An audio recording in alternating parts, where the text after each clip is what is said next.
don't allow distraction to, take your word today. Hallelujah. No matter what, your seatmate, magiging disturb man yan siya sa'yo, do not allow your focus to be distracted. Hallelujah. Are we ready for the Word of God? Are you ready with your notes? It is always important to have a notes because our brain is not a computer. Hindi na natin maalala minsan kung ano yung ating mga napakinggan. But if we have a notes, we can go over it, mga na sulat natin, pwede nating titignan ulit. Hallelujah. So I want to welcome also for those who are online, sino mga online viewers natin today. I want to give you a shout out. I am so grateful for your unending pagfa-follow sa ating page. So God bless you. I pray that the same blessing that the people online will receive will also be received from the online viewers. Hallelujah. Thank you, Jesus. Thank you, Lord. Glory to your name. Now, I want to continue from where we are discussing last week. Sa mga nakasulat, anong yung title last? Ano yung title ng message? How to be spiritual. How to be spiritual. Now, there are 3 types of people na sinasabi ko doon. Number 1, natural man. Those people who are just born. They're just natural. And those people that are carnal, they have experienced new birth, but then they did not submit themselves to the growing, so to grow in the spirit, then they remain carnal. The number 3 is spiritual. Now we aim to be spiritual because carnality, anong resulta kung mag-remain ka ng carnality? Death. Carnal-minded is death. But spiritually minded are for life and peace. So the reason why you are always in trouble because you are in the state of carnality. Okay? Because when you are in the spirit, there's no trouble at all. Because maybe there are troubles out there, but when you put the trouble from the standpoint of the spiritual man, yung trouble na yan, parang ma-dissolve siya. It will not enter you. Because, sometimes, ang problema lang talaga natin is ourselves. We are not aiming to be spiritual. That's why all problems, mga konting bagay lang, disturb na tayo, distract na tayo, offended na tayo. Because we cannot, we are still in that state of carnality. Madaling masaktan, madaling maggalit, madaling ma-offend, madaling mainis, mairita. Yan. Yung mga ganyang bagay, ganyang mga pag-uugali is, andyan ka pa sa carnality. But carnality is not a sin. Hindi yan siya kasalanan. Pero kung magpabilin ka dyan or magpatuloy ka dyan, magiging destructive yan sa buhay mo. Hindi ka makakapunta sa iyong paruroonan. Okay? So, kaya kinakailangan natin magiging spiritual. Now, I have mentioned 5 ways how to be spiritual. Can somebody tell me one? Be born again. Have that experience of having an encounter with the Lord Jesus. Paano natin ma-encounter yan? Receiving, believing that Jesus Christ is Lord. Nandito tayo ngayon. I believe all of us has received Jesus Christ, right? Sinong hindi naka-receive dito? Today you will receive. Kung hindi pa ninyo natanggap ang Panginoon ngayon, tanggapin nyo na. Kasi that is the first requirement. Number 2, Be baptized with the Holy Spirit. Ang baptism natin is not just water, but also in the Spirit. The Holy Spirit will baptize you. Number 3, study. You need to understand principles. You need to understand laws of the Bible. There are lots of laws and principles in the Bible, formulas that are responsible for our rising, for our excelling in life. But if you do not know it, you will never experience success as a Christian. So there are narratives of believers today that when you are born again, when you are Christian, ang buhay mo is masalimuot, malungkot, hindi masaya.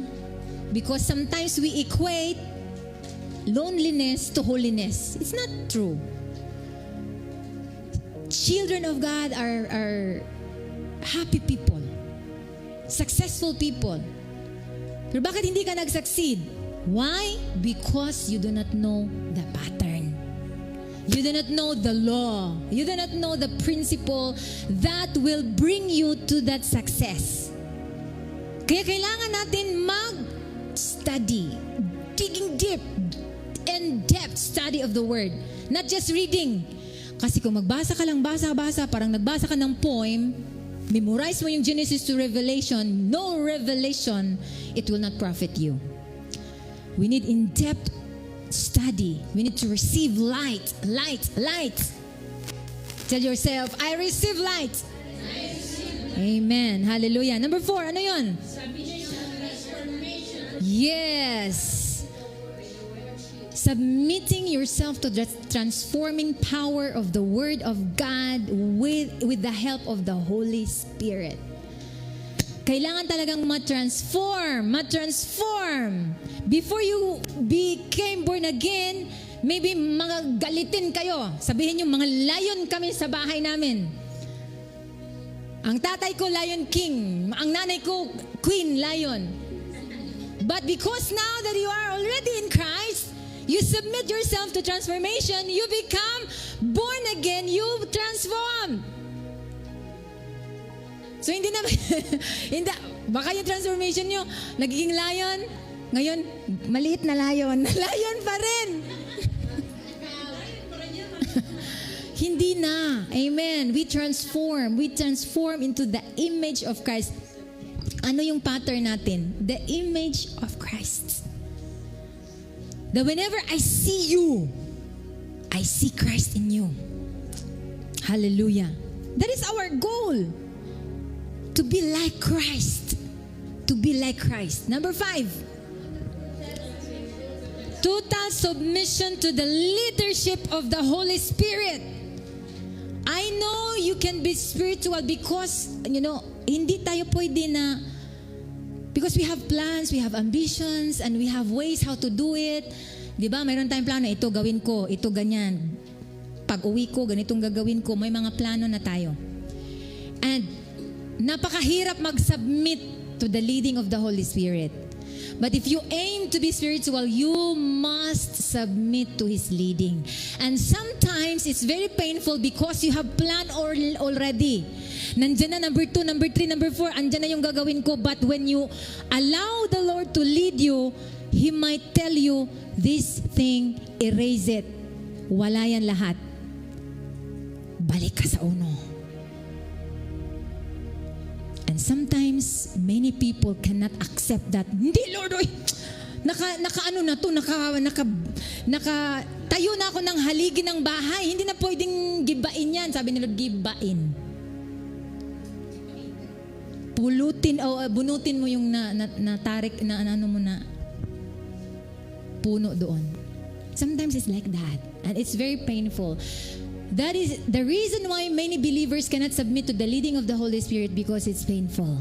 Because they have their own ways. They have their own will. They have their own plans. They have own desire. Itong mararating ko, gusto kong ito. I want to be a businessman. Tapos ang gusto pala ni Lord ay magiging kang preacher. Hindi, mawala ka talaga sa passing.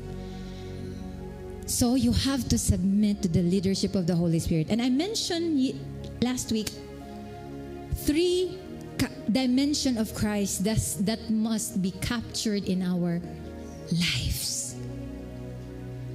Ano yung una doon? The nature of Christ must be captured. And what is the nature of Christ? Ano yung character ni Christ na talagang love? Ano yung meaning ng love? Yes, love is patient. Love is very kind. Love is never jealous. The moment you have jealousy, that means you do not have love. Love is patient. Ang pasensya ko maliit na lang. Wala kang love. Long-suffering, gentleness, meekness. What is meekness? The ability to be pagiging teachable ba? Alam mo ba kung anong problema ng mga believers in today? Ayaw nilang turuan. Alam ko na yan, Ako, nagbabasa ako ng Bible. Christian na ako since 5 years old ako. Hindi ko ba alam yung Bible? Alam mo yung Bible, alam lang pala niya kung saan nilagay ang Bible. Hindi niya alam kung anong nakasulat sa Bible. Hallelujah. So the nature of Christ must be our nature. Amen. So number 2 now, we need to go to the number 2. These 3 dimensions of Christ must be captured in our life so that we can be called a spiritual being. Number 2 is the mind of Christ or the wisdom of Christ. We need to possess the mind of Christ. In Philippians 2:5, it says there, "Let this mind be in you, which was also in Christ Jesus." Let this mind, anong ibig sabihin? Allow that mind, permit that mind to be in you. Hallelujah. We need to have the mind of Christ. The mind of Christ here is not just the brain. Na gusto mo yung magkaroon ako ng brain ni Christ. No. What I mean is the mentality, the mindset of Christ must be captured here in our mindset. Now, when we look at 1 Corinthians 2:7, it says here, "But we speak the wisdom of God in a mystery." Ito na naman, mystery. Ibig sabihin, hindi mo talaga yan maintindihan kung hindi mo i-dig deeper because it's a mystery.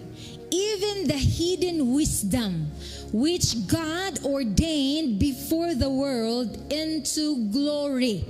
If we have this wisdom of Christ, we are ordained for glory. Glory talaga, hindi yung buhay mo is walang kalatoy-latoy.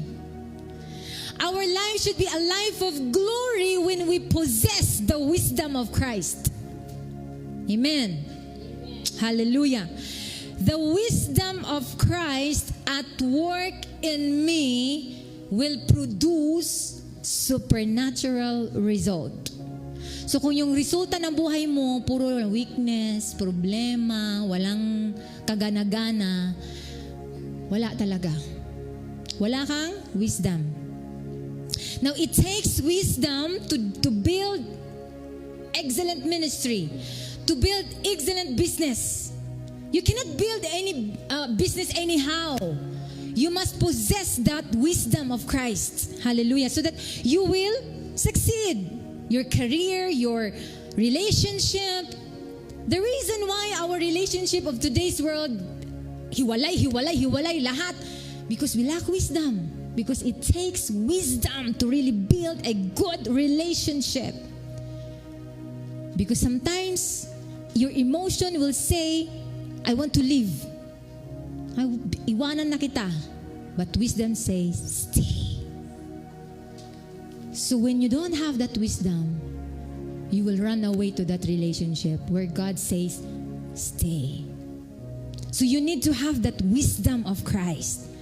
Not earthly wisdom, because we have earthly wisdom. Alam natin, ay, wise ako eh. Alam ko na yan. Di ba? Marami tayong mga doon na sasabihin na alam ko na yan. But it's not earthly wisdom, but it is the wisdom that comes from above. This kind of wisdom is so important, powerful, potent siya ba? may magagawa talaga. Okay? Divine wisdom. This is the kind of wisdom that is pure and very effective. Kung wala ka nito, you will continue to produce a very, undesirable life. Ito yung kulang sa atin talaga. Kaya yung buhay natin parang, ayoko nang mabuhay. Yung mga taong ganyan. I don't want to live anymore. I want to die. Because your life is no excitement, no joy, no peace. Because lack of wisdom. So in Luke 1:17, it says here, Luke 1:17, and he shall go before him in the spirit and power of Elias to turn the hearts of the fathers to children. So this is pertaining to Jesus. And the disobedient to the wisdom of the just, and to make ready a people prepared for the Lord. Anong ibig sabihin? There is the wisdom of the just that we call the wisdom of the just. This is not just for wisdom for anybody. Wisdom for the just. Hallelujah. Wisdom of the just. Wisdom of the just. If that wisdom of Christ, ito yung problema kasi natin ngayon. Because if we do not have this wisdom of Christ, we continue to live a miserable life. Undesirable. Our life will continue, yung makikita tayo sa unbeliever. Sasabihin nila, ay, magsisimba-simba ako dyan. Wala namang nangyari sa mga buhay nila. Yung buhay nila nag-worse pa. This is not a good testimony. Diba? We need to have that wisdom of Christ. The Bible says in Proverbs 4:7, wisdom is the principal thing. Therefore, get wisdom, and with all thy getting, get understanding. Principally, you have to get wisdom. After you have worked that character of Christ, that nature of Christ, contend for wisdom. Wisdom.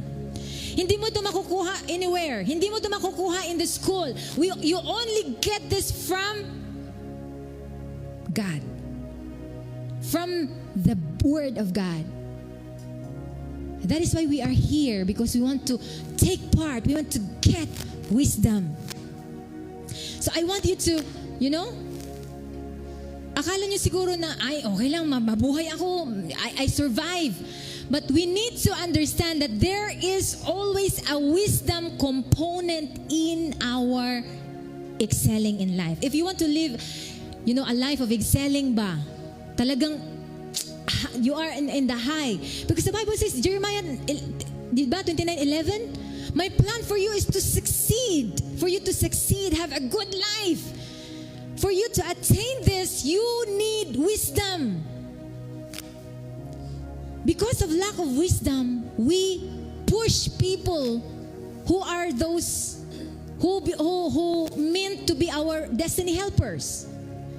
Because we lack wisdom. We think that itong tao na to, wala tong ginagawa sa buhay ko, and we push them. And we don't know that those people are the ones na magiging destiny helpers pala natin. Lack of wisdom. Lack of wisdom is very, very dangerous. So that is why I want you to get, I don't want to live a defeated life. My life before is so parang it's just a survival. Gusto ko lang makasurvive. Ang aim ko lang noon is matapos sa mga anak ko, uwi ako sa Pilipinas, tapos punta ako sa bukid, maghintay ako kung kailan ako kunin ni Lord. What a foolish mind. Di ba? Sino nakarelate dyan? Makatapos ako, punta ako sa bukid, doon ako. Maghintay ako, kailan ako kunin ni Lord. Ganyan yung aking isip before. And the moment I discovered that I have so much things to do, so I possess mind of Christ, God opens my mind and I saw things that I need to do. Ang dami ko pa palang gagawin. Alam mo ba yung, ano lang yung hiningi ko na edad noon? 60 lang. Ayoko na talaga 60 lang, Lord. Tapos, dol-dol na. Kasi 60 naman ko hapit. 50 naman ko hapit. Can you imagine?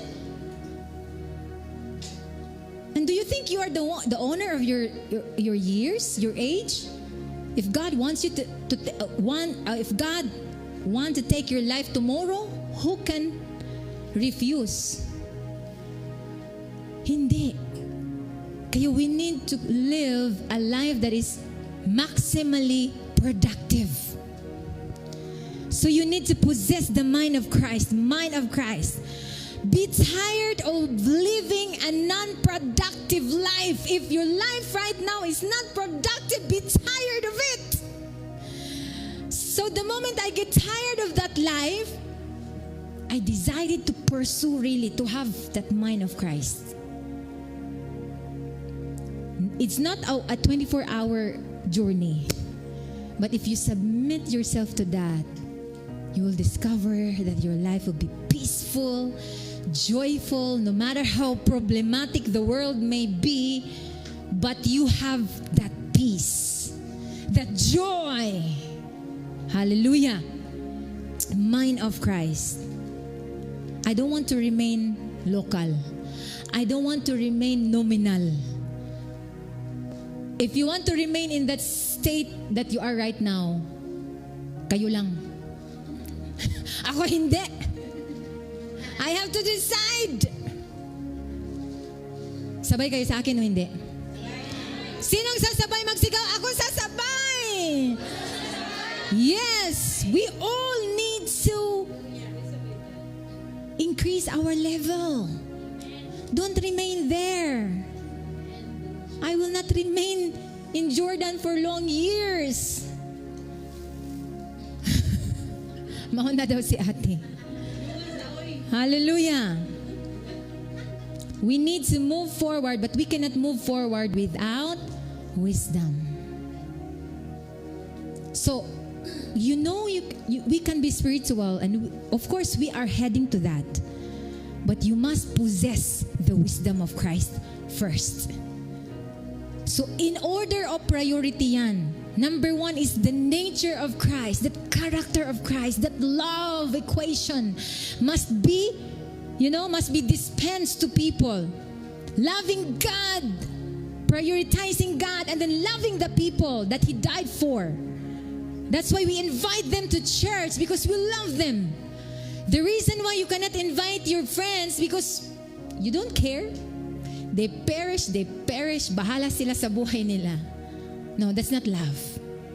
If you care for them, di ba minsan, unang-una talaga mag-despise sa'yo yung mga kaibigan mo. Yan ang mag-persecute sa'yo. But then, all you have to do is to love them.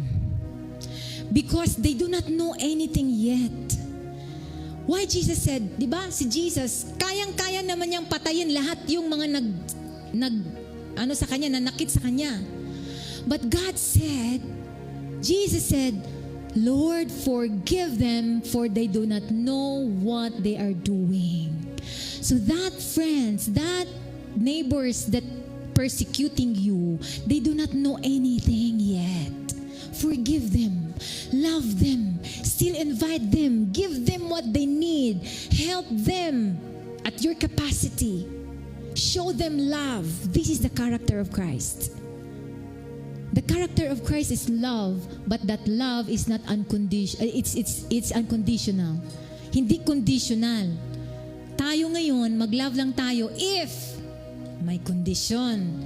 If sasama ka sa akin, okay tayo, friends tayo. Pag hindi ka sasama, enemy ka na. Conditional yan. The love of Christ is unconditional. And we must possess that kind of love. Na-check na ba natin ang ating mga love equation? Hello. So I don't want to remain local. I don't want to remain nominal. I don't want to live a defeated life. That's why I continue to press on, possessing that wisdom of Christ. That's why the reason why we make bad decisions, we usually make mistakes because of lack of wisdom. Because if we have wisdom, there is no way we can make mistake in life. Kaya sabi ko, I'm tired of making mistake. I am so careful right now. I have that wisdom. If you have the wisdom of Christ, you cannot fail. Because God never fails. So kung mayroon ka ng kanyang wisdom, mayroon kang mindset of Christ, do you think you will fail? Hindi. The reason why we fail because we do not have that wisdom. That's why I am angry. Lord, I cannot make mistake again. Never at all. Because I'm tired of repeating failure in life. Failure in relationship, failure in any endeavor. I'm tired of having failure. That's why I really want to possess the wisdom of Christ. Because it takes wisdom even to raise your children. Yang maliliit na yan, kung wala kang wisdom, hindi ka marunong mag-raise your children. That's why they become stubborn, they become rebellious, because you don't know how to take care of them, how to raise them. It takes wisdom to raise children. It takes wisdom to build a business. It takes wisdom to build an excelling ministry. It takes wisdom to be a leader, to be a teacher, to teach people. Because there are lots of, differences in everyone. Iba-iba yan. Mayroong impulsive, mayroong mahinhin, mayroong... Kung wala kang wisdom, you cannot deal with this kind of people, mahihirapan ka. So we need to possess that wisdom. We need to possess wisdom because it takes wisdom to deal with our finances as well. Hello, mga finances, empty ng mga wallet. Paano natin minamanage ang ating finances? It takes wisdom. It requires wisdom. Hindi ka bili kahit pinaglagay mo lang doon sa mga kantor, sa mo. Ang dami-dami na, hindi pa pala nasuot. 19 purgatin pang binili mo. Lack of wisdom. Lack of wisdom. Kain ng kain kahit hindi kailangan. Diba? Lack of wisdom. The reason why we are unhealthy, we are sick, because of lack of wisdom. Sinasabi ni Dr. Atoy, kung ano yung sinasabi sa yung isip, yung body mo mag-achieve. Ang isip mo sweet. Ang body mo diabetes. Your body will achieve whatever you are conceiving in your brain. That is why we need to possess the mind of Christ. Tell yourself, I possess the mind of Christ. In the name of Jesus. Hallelujah. That is why we need, number one, nature of Christ. That characteristic of Christ. Number two, the mind of Christ. Cry, ask for wisdom. Lord, give me wisdom. I don't have any prayer point right now rather than wisdom. Lord, give me wisdom. Tatlo lang yung hinihingi ko sa Lord. Lord, give me wisdom. Lord, give me favor. And Lord, give me anointing. Wala akong hinihingi na iba. Yun lang talaga.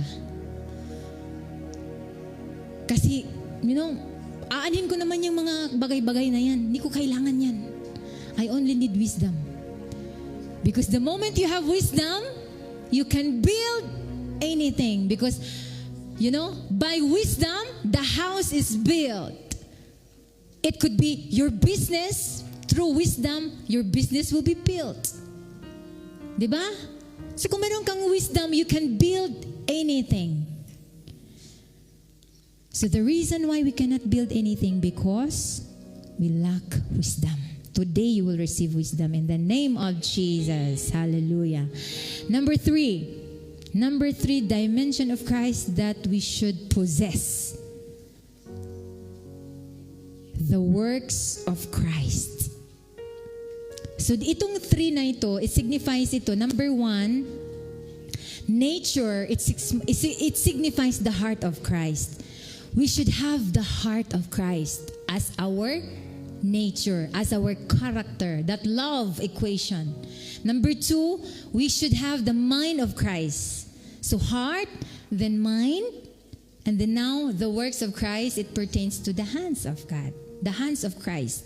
We must capture the hand of Christ. In Acts 10:38, the Bible says how God anointed Jesus of Nazareth with the Holy Ghost and with power, who went about doing good and healing all that were oppressed of the devil, for God was with him. So we need power. We need power to do the works of Christ. Even Jesus himself, he cannot do those good things without being anointed. The Bible says God anointed Jesus of Nazareth with the Holy Ghost and with power, and he was about doing good. That means that we cannot do good. These hands cannot do good without the empowerment, the power component, the power of Christ, the work of Christ. We should do the work of Christ. This is our assignment, to fulfill our purpose. Now, in this verse, we can see three words here: the Holy Spirit, the power, and then the devil. The reason why God wants to empower you with the Holy Spirit is because there is a devil that we should fight. We are fighting every day because that devil will fight you. Ang assignment niya is threefold. Ano yung assignment niya? To kill, to steal, and to destroy. That devil wants to destroy you. That's why we need power. And that power comes from the Holy Spirit. Wala tayong sariling kakayanan. Hindi natin nakikita yung ating mga kaaway. Hindi ang kaaway natin yung ating sisters and brothers. Hindi. The Spirit. And they are invisible. But through the lens of the spiritual eyes, we can see that these things that happens, hindi na ito normal, hindi ito natural. There is something, spirit behind. So when it has to do with the works of Christ, it requires the power of Christ. The power. We need to possess power. We need to be anointed. Hindi lang ang mga preacher ang magiging anointed. Lahat tayo, even business people, even mother, even parents, even students. If you're a career person, you need to be anointed so that you can do good. Hallelujah. Praise the name of the Lord. In John 20:21, it says here, then Jesus said to them again, peace be unto you, as my Father had sent me, even so send I you.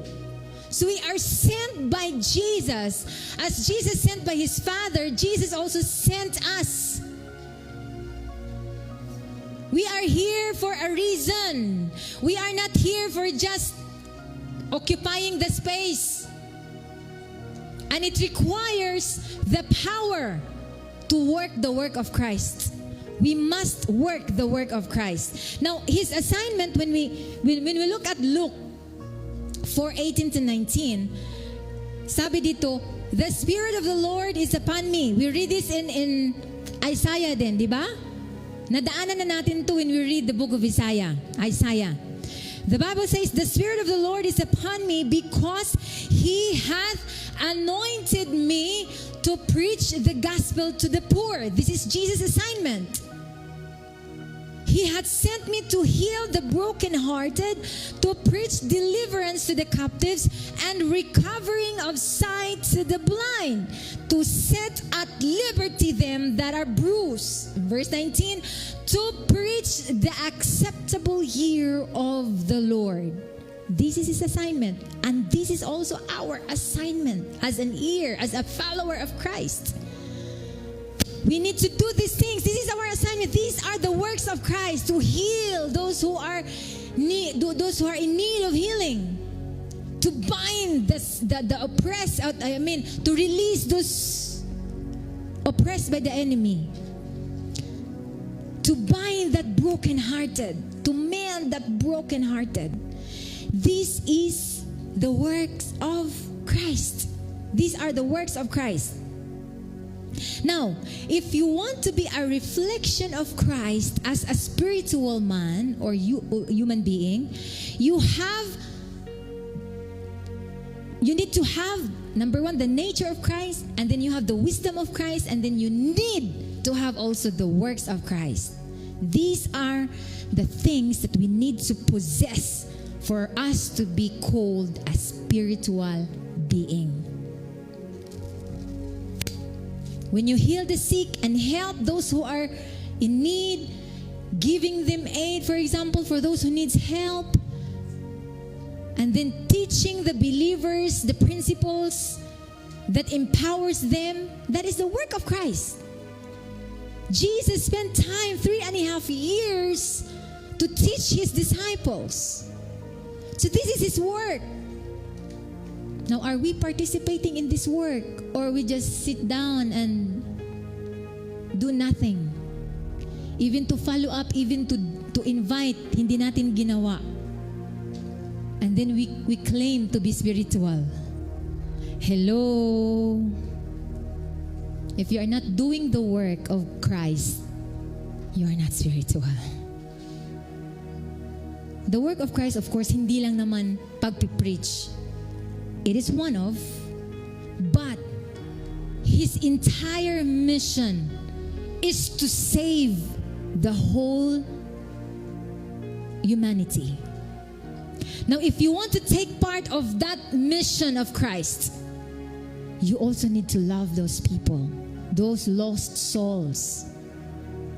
That's why you need to bring them here. Invite them.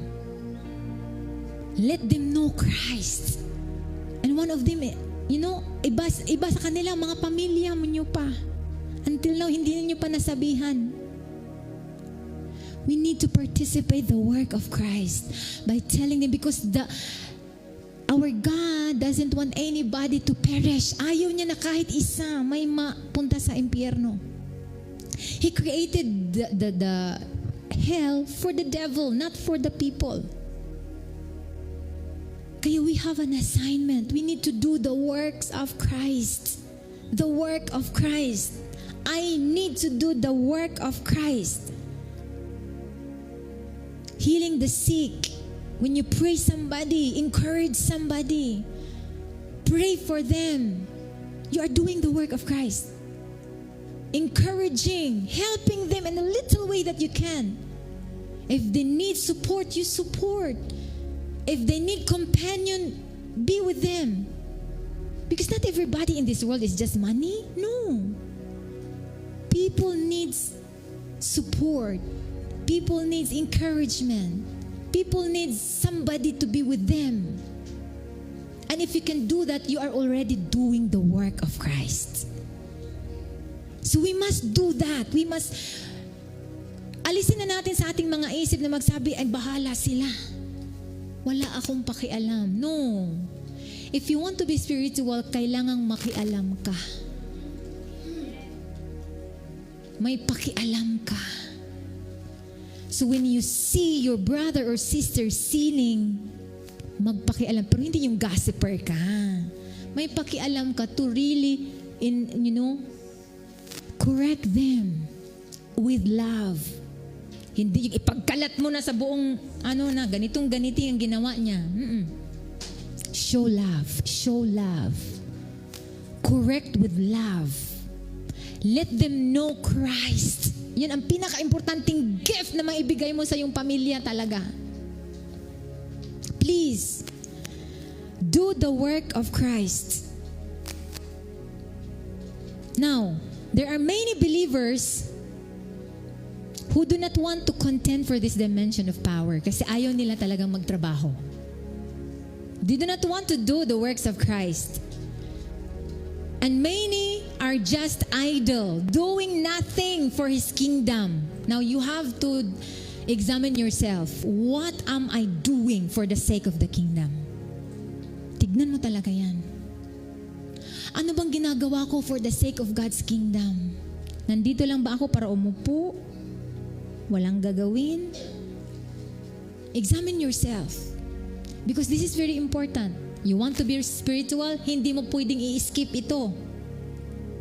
Kailangan mo talagang gawin ang gawain ni Lord. Hallelujah! Are we willing to do the work of Christ? Amen. Wala. Dito lang ang may amin. Dito konti. Kailangan active. Are you willing to do the work of Christ? Praise the Lord. Hallelujah. Palakpakan natin si Lord. Wow, ang dami na talagang workers. Woo! Ang dami na. Kasi marami nang nag-amen eh. So, you have to do. Do not allow yourself to be idle. You know, a simple giving is the work of Christ. A simple caring for your neighbors is the work of Christ. Baka akala natin yung work ni Christ, yung pag-preach lang talaga, hindi ko kaya yan. Hindi ko sinabi yan. Ang work of Christ is just very simple. Caring of others. Allowing people to receive Christ. Loving them, you know, loving them to the extent that you do not want them to be in hell. That is His work. Yan lang naman ang kanyang rason bakit pumunta siya rito, di ba? Because He doesn't want anybody to perish. And you need to take part of that desire as well, so that you can be part of His ministry, His work. Hallelujah. So, we need to serve God. You need to follow up. You need to invite. Amen. Follow up. Ang dami nang hindi na nakapunta rito. Are we following them up? Yung nag-invite pa, hindi na nag-follow up. Sila yung nag-invite, hindi na rin nila pina-follow up. Make a follow-up. Be responsible to the people that you bring here. Hindi ko yun sila kilala. At saka hindi rin ako, wala, you know, alam mo, lahat tayo busy talaga. And then, you know, I have my concentration as well. You know, dami kong dapat gagawin. Kaya lahat tayo mag-cooperate. Amen. So, ikaw yung nag-invite, ikaw yung responsible sa kanilang follow-up. Amen. Wala na, hindi na sila nag-amen. Hallelujah. Follow up. Tell yourself, I will follow up from today in Jesus' name. Hallelujah. So, these three dimensions of Christ must be present in us. Ano yung isa? Hala, wala na sagot. Ano yung una? Number 1, nature of Christ. Number 2, mind of Christ. Number 3, the Word. Huwag niyong kalimutan yan. You want to be spiritual? That 3 must be captured. The works of Christ. Ano yung trabaho ng unang-una? Is winning soul. Yun ang unang talaga, yun ang pinakamalaking kautusan na sinabi ni Lord sa atin. Win soul. Go into the world and preach the gospel. Baptizing them. So hindi naman yung trabaho yun. But if, sabi mo, hindi ko trabaho yan sa pastor. No. God sends you in that area. For example, in your place, there is no church there. Then when you are there, make one. Kasi andun ka na eh. Your house will be the first church for that environment that you have. Yun talaga yung desire mo to win more souls. Alam mo ba na ang ating assignment is to win souls? So kung businessman ka, you have an assignment to win all your business partners.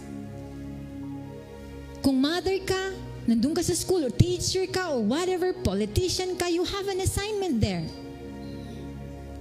To win soul for Christ. This is our first assignment.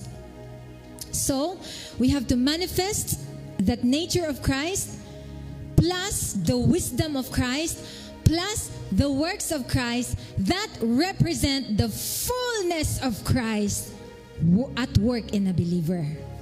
I could say that you have the fullness of Christ when you are manifesting the three dimension of Christ. Nature of Christ, your love equation, your character, loving people, and then have that wisdom.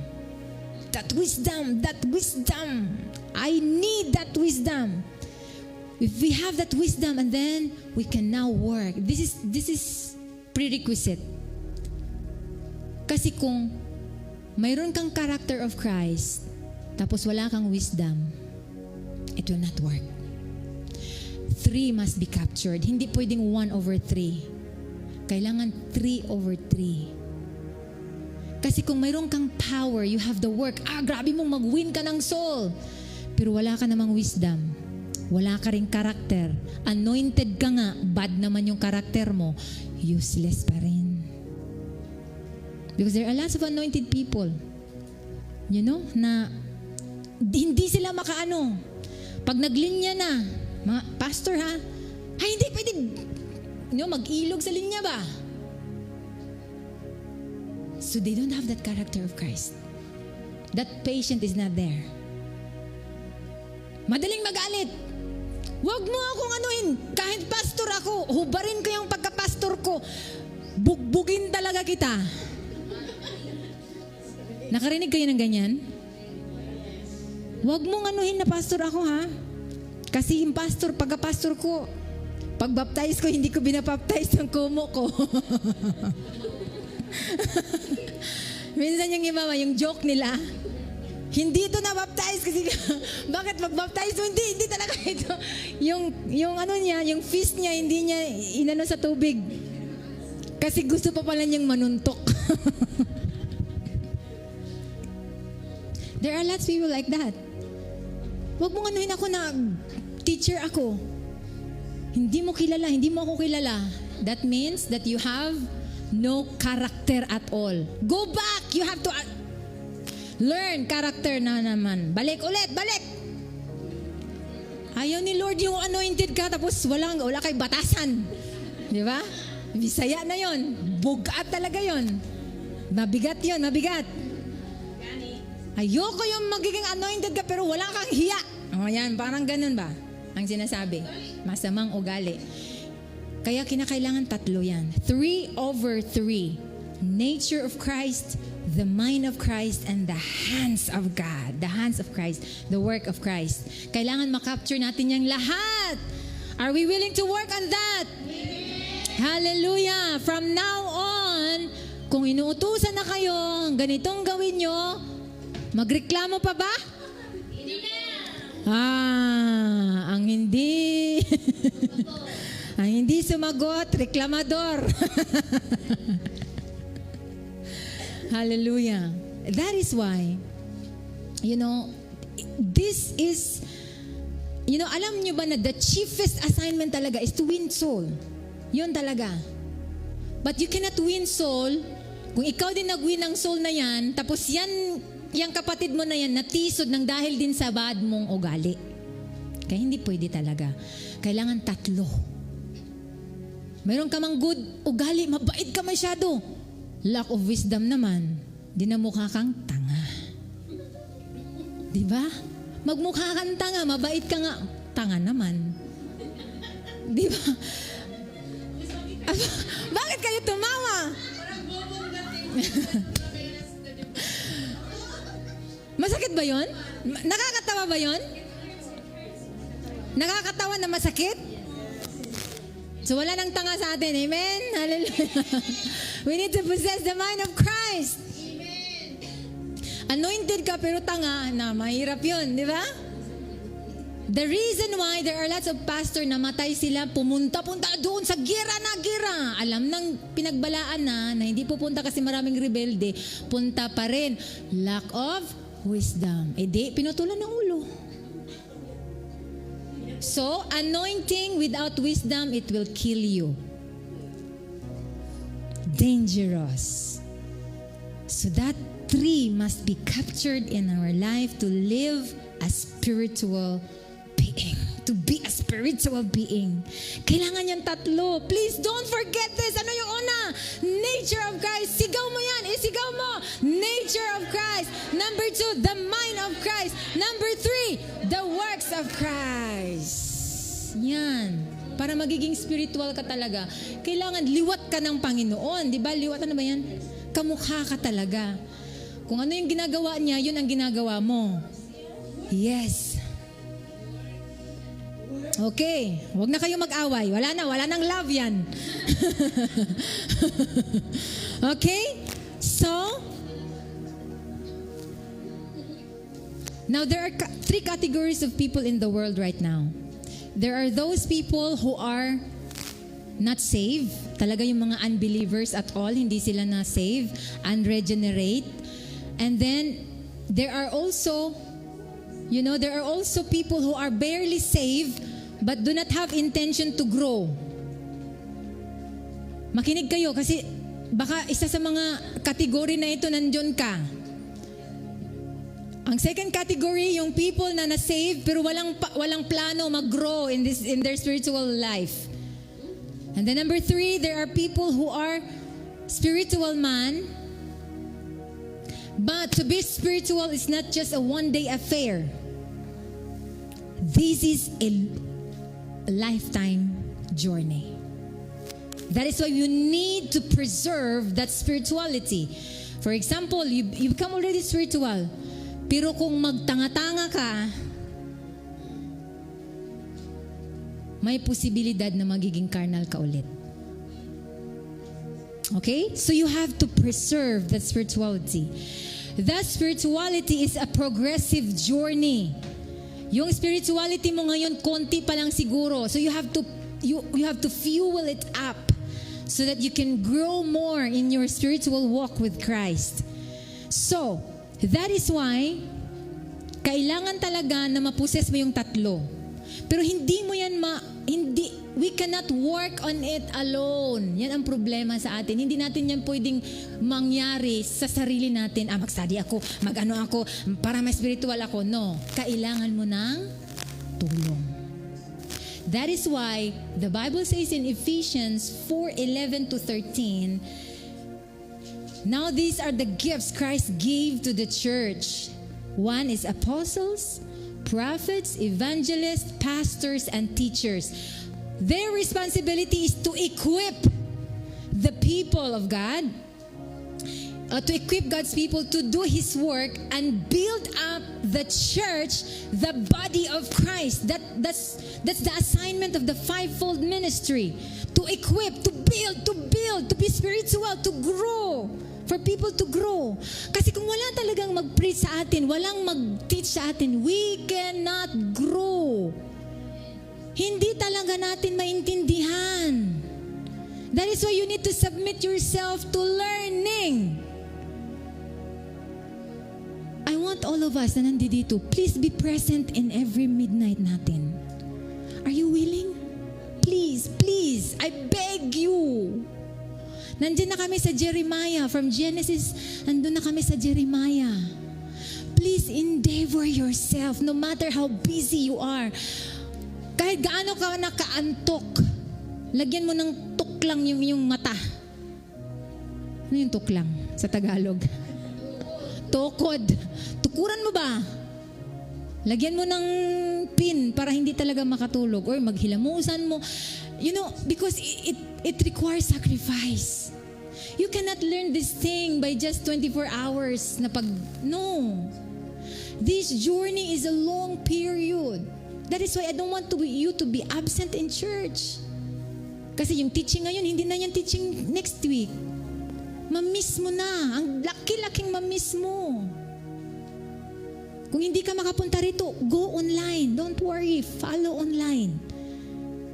Binigyan na talaga tayo ni Lord ng easy way. Mayroong online. Pero ang problema sa atin, kahit online, wala pa rin.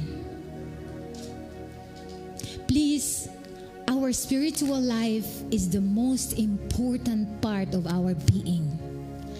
Kaya kinakailangan natin itong bigyan ng mas malaking panahon. Do we get it?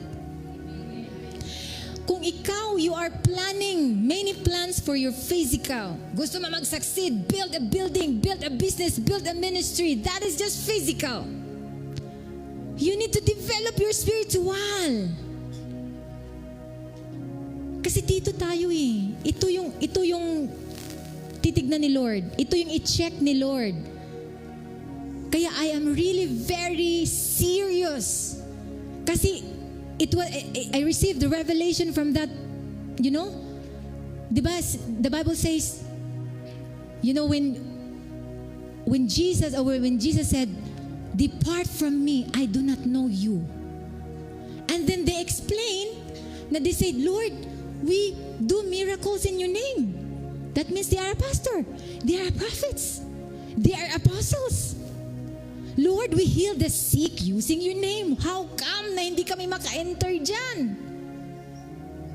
Because God is not rating our works individually, yung mga physical works natin. Ang i-rate ni Lord kung how much you do for your spiritual. How much you spend in your relationship with God. Kasi yung relationship na yan ang i-rate niya. Ito pasado ito. Yes, check, come in. Diba ang sarap? Sabi nga, come in. I know you. Yeah, Christine, come in. Kilalang kilala ka. Kaysa sabihan ka, huy, hindi kita kilala. Pahawa. I do not know you. Go out, get out. Ang sakit nun. Tapos 20 years kang load sa church. Tapos sasabihan kang hindi kita kilala. Ang sakit nun. Hindi ako papayag. That is why I made the decision to ensure that I can be with Him. Amen. Hallelujah. Glory to God. That is why we have teachers, we have pastors. We need somebody, because this 3 dimension, we cannot do it by ourselves. We need the corporate body of Christ. You know, for the maturing of the believer. That's why, ganun na lang talaga ako you know, ang posture ko kasi is, I just want to learn from anybody. I don't care kung anong karatula mo. Kasi, ang na-follow ko sa YouTube lang, siguro mga 60 people.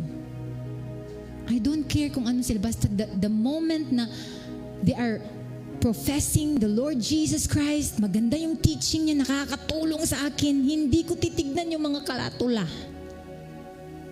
Because we need everybody. Now, I'm learning from Apostle Joshua, mga mysteries of the kingdom, doon ako. But when we talk about faith, I go to the living faith as well. Bishop Oyedepo. Grabe, faith yan. Inculcated ka talaga sa faith. Kung gusto mo rin ng worship, praise, doon ka kay Paul Enenche. Sayaw doon. Grabe sila ang church nila everyday. Puno. Everyday yan. May midnight pa sila talaga, live midnight prayer. Ang magsimba sa morning ng Sunday, the same sa magsimba araw-araw. Look at their channel. Grabe sila ka-eager. Ang dami-dami mong matutunan. Dami-dami. I go to the Philippines, CLC, you know, CCF. I'm listening to them because I want to learn. Hindi tayo, hindi man yan si pastor lang talagang gusto kong marinig. Si Julie, hindi. Diba? Mamimili tayo eh. No, we need their dimension as well. We need that kind of that kind of grace. Graces are this, nalagay yan sa lahat ng ministry. Yung mga simbahan minsan, yung iba, mastered sila sa praise and worship. Excellent praise and worship like Joel Austin. Doon ako sa kanilang praise and worship kasi napaganda talaga. Talented and I want to capture that grace as well. Diba? Huwag tayong mag-join doon sa mga tao na magsabi, ay si Joel, ay si Binihin, ay hindi maganda yan. I'm listening to Benihin. I'm listening all of those. Hindi ko tinitignan yung mga negative, mga nila na mga sinasabi ng mga tao. Kasi kung makinig ka doon sa mga negative na ipopost sa Facebook or sa YouTube, alkansi ka. Lugi ka. So titignan mo kung ano yung makuha mo doon. Learn from them. Learn from other people. Learn from your pastor, from your leaders. The one who has obtained that promise. Learn from them. Yan, importante talaga yan. So that you can have this, that graces that you need to have. Nandyan distribute yan sa bawat tao. So, the way to capture or the way to tap into that grace is to honor them. Honor them, respect them, love them. Don't mind those differences and flaws. Mayroon talaga tayong mga weaknesses. Hindi na yan maaalis natin. Even Elijah, he has that weakness of being impulsive. Pero hindi na yan kinuha ni Lord. Sabi niya, escape ko na lang. May assignment ka na, mag-focus ka doon. Okay? So minsan may mga tao, may mga anointed people na bad man siguro yung ugali nila, hindi nila don't mind the ugali. Kunin mo yung grace na nandyan sa kanya. Respect, love. Ganun pa rin. Huwag mo talagang, the nature of man right now is, titignan kasi natin yung mga negative kaagad eh. Ayan siya, noon ay magnanakaw yan.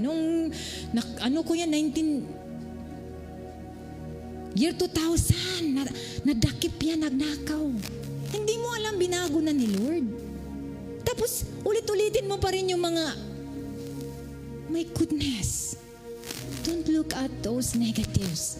Kasi hindi mo rin alam kung anong negative life ko.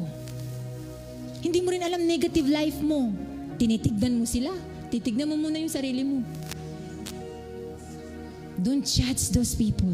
Kaya I feel pain for those people na mamak yung mga preachers na ganyan, prosperity preachers, yung mga ganito. I feel pain.